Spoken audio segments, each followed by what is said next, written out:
ვაგზელებთ პავლე მოციქულის ეპისტოლებზე საუბარს და ახლა როგორც რამოდენიმე კვირის წინ ჩვენ გადავწყვიტეთ კორინთელთა ეპისტოლეს ვკითხულობთ, რომელიც პავლე მოციქულმა დაუწერა მოკლედ ამ დიდებული ქალაქის მცხოვრებებს და იქ მცხოვრებ ქრისტიანულ თემს, უბრალოდ ასე იქნება რო ვთქვათ.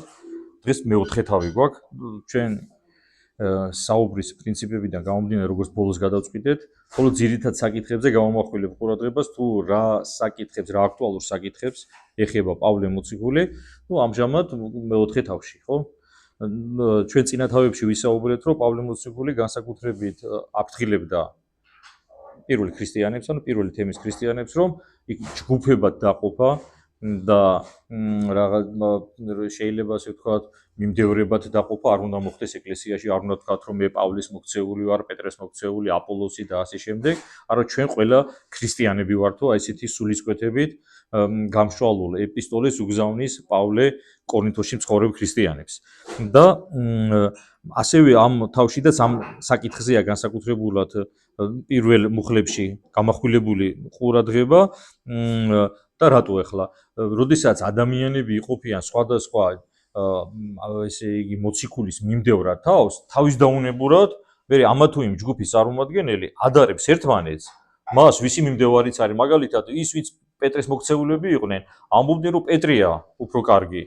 სილვანეს მოქცეული სიტყვაზე ის ამბობდა ის, ზოგი ამბობდა რომ პავლე უფრო მეტაძლიერია და ასე შემდეგ და ასეთი რაღაცა არ უნდა მოხდესო რა. არ უნდა მოხდეს ქრისტიანებში, იმიტომ რომ ვინც ასე იქცევა, პავლე მოციქული ასეთ რაღაცას ამბობს, რომ ფაქტობრივად იმას სიმდაბლე არ აქვს რა. იმიტომ რომ ჩვენ როგორც პავლე ამბობს, არ მოუქცევი ვართ ადამიანები, ჩვენ ქრისტე მოგვაქცია და შესაბამისად ჩვენ ქრისტეს მიმდევრები უნდა ვიყოთ, ხო? თან ასევე აქ არის გამახვილებული ყურადღება კიდე ერთ მნიშვნელოვან საკითხზე, რომ გარეგნობაზე და გარეგნულად ქრისტიანობის შესრულებაზე არ უნდა იყოს განსაკუთრებული აქცენტი გაკეთებული. რა თქმა უნდა, ეს თავისთავად იმას არ ნიშნავს, რომ ქრისტიანი გარეგნულადაც არ გამოიყურებოდეს როგორც ქრისტიანი. რა თქმა უნდა, ქრისტიანი უნდა განსხვავდებოდეს არა ქრისტიანისგან. ახლა მაგალითად, როდესაც ადამიანი მორწმუნეა, ხო ის თავისთავად არ იცავს იმ ტასაცმელს, რომელიც არ შეეფერება ქრისტიანს, ხო? ამა თუ იმ ადგილზე არ იქცევა ისე როგორც ქრისტიანს არ შეეფერება, მაგალითად ქრისტიანები წესით ჯულის კანონის მიხედვით უნდა ერიდებოდნენ მარხვაში, ქეიფებს, რესტორნებში სიარულს ესეა, ხო და თუ ქრისტიანი ხარ, ესეც უნდა გააკეთო. მიუხედავად იმისა, ის გამორგებული გამოხატულება ქრისტიანის უნდა შეასრულეს, მაგრამ მარტო ამით არ უნდა შეაფასო ადამიანი. შეიძლება ადამიანმა არ ჭამოს მარხვაში ხორცის პროდუქტი, რძესის პროდუქტი, მაგრამ შეჭამოს მეორე ადამიანი. ხო შეიძლება რა. და ამაზედაც არის აქცენტი გაკეთებული, ეს არ არის მარტო გადამწყვეტი და მნიშვნელოვანი. რა თქმა უნდა, ეს ამას არ გულისხმობს, არ არის მნიშვნელოვანია, მაგრამ ამასთან ერთად ადამიანს რწმენას და სიმდაბლეს და უბრალოებაც უნდა ქონდეს, ხო? ხო და ასევე პავლე მოციქული ასეთ სიტყვებს ამბობს, რომ ჩვენო ქრისტეს გამო სულელები ვართო რა.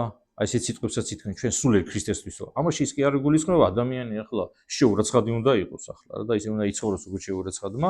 რა თქმა უნდა ახლა ჩვენ არ ვამბობთ იმ ადამიანებზე, რომელი ადამიანებიც ახლა რაღაცა პრობლემა აქვს ჯანმრთელობასთან დაკავშირებით და რაღაცა შეურაცხად მდგომარეობაში იმყოფებიან, ღმერთმა დაგვიფაროს ასეთი ადამიანები, ჩვენი დები და ჩვენი ძმები არიან და ჩვენ როგორც შეგვიძლია მათ გვერდით უნდა ვიდგეთ, ხო? მაგრამ აქ არის საუბარი რაზე, რომ ადამიანი უნდა იქცეოდეს გონიერად უნდა იქცეოდეს, გონიურად უნდა ვიქცეოდეთ და ჩვენი საქციელი უნდა შეესაბამებოდეს ჩვენი ქრისტიანის წოდებას და ჩვენ სტატუსს ახლა როგორც ქრისტიანი ისე უნდა ვიქცეოდეთ და აქ ირონიული და მამხილებელი რაღაც სიტყვა არის, რომ ჩვენ ვიღაცეებს მივაჩნივართ სულელებად, მართლაც ასეა ახლა რა.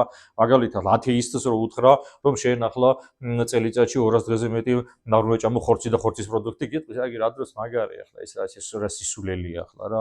რო ეტყვი შენ რო ყოველ კვირას ტაძარში დავდივარ, ყოველ დილას და საღამოს ლოცვას ვკითხულობ, ვცდილობ ცოდვა არ ჩავიდინო, ვცდილობ რომ ხორციელი ცოდვებს ავერიდო. ეს სულელე მიაჩნიათ ის მათ, მაგრამ სინამდვილეში ეს მათთვის სისულელე არის ის, რასაც ქრისტიანობა ქვია ახლა რა.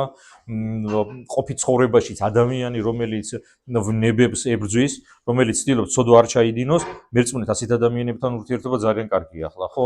ვიდრე გარყვნილი და გათახსირებული ადამიანს შემოუშვებთ სახში, რო იცი რომ არის მაგალითად გათახსირებული გარყვნილი ადამიანი, რომელსაც ახლა ახორცი მზერა აქვს და მოკლედ გულისხმობს ვერ აჩერებს, ხო ასეა რა და ასეთ ადამიანს ხო ერიდები. შენ ასეთ ადამიანს ხო ცდილობ ოჯახში არ მიიღო. ხო ასეა, იმიტომ რომ არ ხარ დაზღვეული, რომ იგივე ნაირად ჩვენთან არ მოიქცეს. ხო ასეა. ასე რომ კადემამოსილება, პატიოსნება, ღვთისმსახურების დაცვა, ეს არის ის ვალდებულება, რაც ჩვენ უნდა გქონდეს, რაც როგორც გითხარით, წუთისოფელ სისულელეთ მიაჩნია ახლა რა.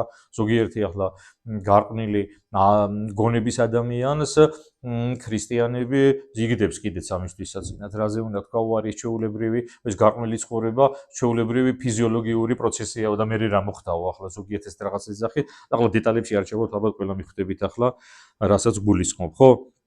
და მე ხოლმე მე-16 მუხლში უბრალოდ ასეთი სიტყვები უწერია უფალს, რომ რამე თუ ქრისტე იესუის მიერ სახარებისა მისგან შევთქვენო. ანუ ჩვენ ყველა ქრისტიანი ვართ ვიბადებით ქრისტეში. როდესაც ადამიანი ინათლება, რა გალობას გვალობთ ახლა? აბა ნათლობის დროს ხო ხართ ყველა დასრებული ახლა? რაოდენთ ქრისტეს მიერ ნათელ ქრისტე შეგვიმოსიესო რა. ანუ ჩვენ გავხდით ქრისტიანები.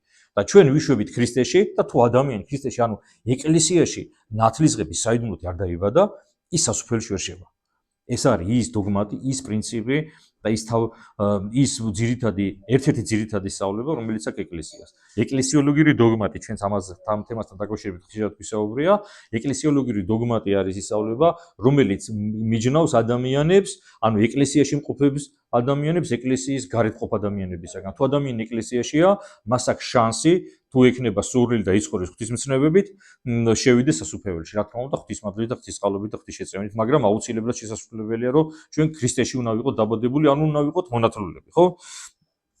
და ასევე აქ ახლა ერთი მნიშვნელოვანი სიტყვებია, რომლითაც ჩვენ შეგვიძლია ვამხილოთ ის ხალხი, რომლებიც თავს სექტანტებს უწოდებენ, სექტანტებს კი არ უწოდებენ ახლა რა, სხვადასხვა რელიგიური მიმდევრები არიან და რომლებიც ამბობენ, რომ მარტო ღმერთს უნდა უწოდო მამა. ხო გახსოვთ ახლა ასეთი მაგალითად იეღოლები რომ არიან, რომლებიც დადიან კარდაკარ და ცდილობენ ადამიანები აცთუნონ და ეუბნებიან მათ, რომ იცით რა, მამა მარტო ღმერთს უნდა უწოდო, მაგრამ აქ დაინახე რას ამბობს პავლე მოციქული, რომ მეო იესო ქრისტეს მიერ შევთქვენო, ვინ არის მშობელს? მშობელს რას უძახით ჩვენ მშობლებს? დედას და მამას, ხო ესეა რა. ესე რა გამოდის ალ პავლე მოციქული, როდესაც მშობლად ამბობს, რომ მე ვარ მშობელიო თქვენი, ესე იგი რა გამოდის, მას მამა არ უნდა უწოდოთ? რომ იგეთ? ასე რომ ის მოსაზრება, რომლითაც ადამიანები, რომლებიც ებრძვიან ეკლესიას, ამტკიცებენ, რომ მამა არ უნდა უწოდო მოძღვარს, იტყუებიან. ხო? ღვთის სწავლებით, წმინდა წერილის სწავლებით, ადამიანები, რომლებიც იწოდებიან ჩვენ სულიერ მოძღვრებად, შეიძლება მათ უწოდოთ მამა. როგორც უწოდებთ ახლა მაგალითად მოძღვრებს, ეს იქნებიან ადამიანები, რომლებიც ერში მსახურობენ, რომელსაც ოჯახი ყავთ ცოლ-შვილი, ხო ისინიც არიან მამები, ხო? ხო ესეა ახლა რა მშობლები თქვენს ხართ ახლა ვისაც შვილები ხართ, ხო ესეა რა და ესე რა გამოდის ახლა შვილმა თავის იმას მშობელ მამა არ უნდა დაუძახოს, ამბობს ზოგადად აბსურდული რაღაცაა, რომლითაც ისინი ცდილობენ ადამიანების მოხიბლებას და ადამიანების მოტყუებას. მაგრამ წმინდა წერილში შავი თეთრზე წერია და კიდე სხვა ადგილებზე უფრო მკაფიო და გარკვევით წერია, რომ შესაძლებელია სულიერ მოძღვრებს უწოდოთ მამა. კონკრეტ ეს იყო ძირითადი საკითხები, რომელიც მე-4 თავში ქონდა პავლე მოციქულს განხილული. წმინდა პავლე მოციქულის ლოცვით ღმერთმა მოგცეს ზალა, რომ ვიცხოვროთ ქრისტიანულად და ღმერთმა ქნას, რომ ჩვენ ვიწოდებოდეთ ჩვენი ეკლესიის ღირსეულშვილებად და ღმერთმა ქნას, რომ ჩვენი მამა, რომელიც არის ღმერთი, ნამდვილად ვამართლებდით და გავამართლოთ იმედია ღმერთის შეწევნით ღვთისშვილის სახელის წოდება. მოგეთ ეს არის, ისიც თქმა გვინდოდა დღეს ჩვენ.